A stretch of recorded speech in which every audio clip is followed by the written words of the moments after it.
Muntina kanamite ho zose avelen na bon saven salam kahin bol venahi. Na desena Manipur state sunga kanamite ho na bon saven salam kahin bol nahi. Tunin avelen kahin seido kit no minahi.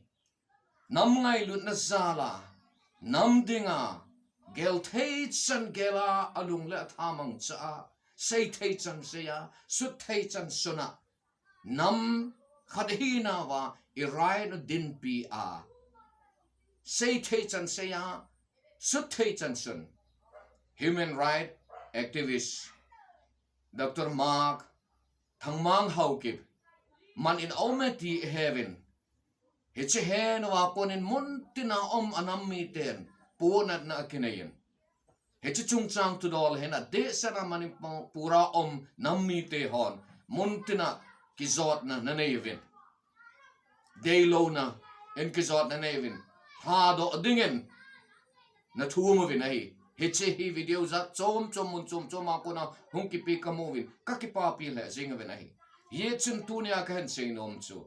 Kijotna hong pang telo ho zo si state dang nga hon zang. Heche thu ka her no hin po na lin ta kanayo ve kahin say num sa hele. Bazara no pi mezu ho zing jang po na nain. Tao na in na sat ta in pan kala hu ve ti hi kahin say masat num hiya.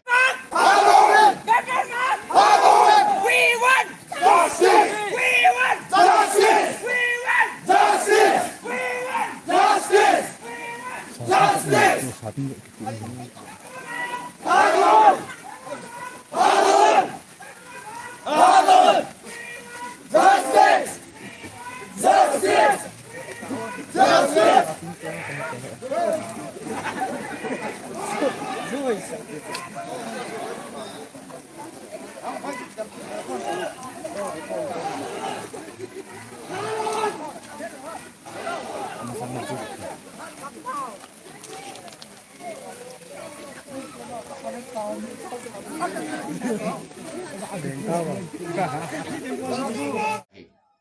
Chole heche chongchang tu dola heche til so hi e hodinga ipiham ti kahen sei no me ama sa penta en heche til so hen inamu hi I chan ge din muna dinga ham ti he e het sa ya hi nam dinga kita ta ding hole nam lam kai nam ngai lu ho hita banga hi su gente ki go a hi ti hi chetan e mu so we nai tengla anina a kahen sei nom se hele heche til so hin kasu pite ho kanammi te ho heche til so Mark thangmang Haokip kimat na til so hin I tabang nam hiu ham ti evet sa di huya he heche ji a hita bang nam ka hi ve ti a he ehon evet sa di wa phat phata he tengla athum na ka se nom che pe ham ti a hele heche til so hin ki pum khat na dinga unity call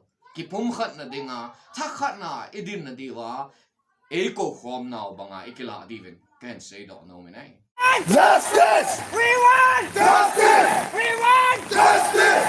Dr. Mark! Pardon! Dr. Mark! Pardon! Dr. Mark! Pardon! Dr. Mark! Pardon! Dr. Mark! Pardon! Dr. Mark! Pardon! Dr. Mark! Pardon! Dr. Mark! Pardon! Dr. Mark! Pardon! We want justice! We want justice! We want justice! We want justice! Dr. Mark! Pardon! Dr. Mark! Pardon! Save us from! Fear! Save us from! Fear! Save us from! Fear! Save us from! Fear! Dr. Mark! Pardon! Dr. Mark! Pardon! Dr. Mark! Pardon! We want justice! We want justice! We want justice! We want justice! Dr. Mark! Pardon! Dr. Mark! Pardon! Dr. Mark! Pardon! Dr. Mark! Pardon! Dr. Mark! Pardon! We want justice! We want justice! We want justice! We China a ka se nom chi pihamet ti ala min dana able hin ihon jong dan di ta a inamu tingle nam dinga ding ho chu idin pi di hu ya hi ti hi ka hen sei nom he ya hi ting le kanam mi te ho nam lam kai te hon jong pan na thei chana panila wa ting le ho lam kai te ho jing jong pan na thei chana e panwa tao na to thum na to thu he che nam dinga ke ta ding ho dinga e tao pi wa inam gen te nau ahong kle do kit na dinga he panila chi divin avelin ka hen ti mu vin he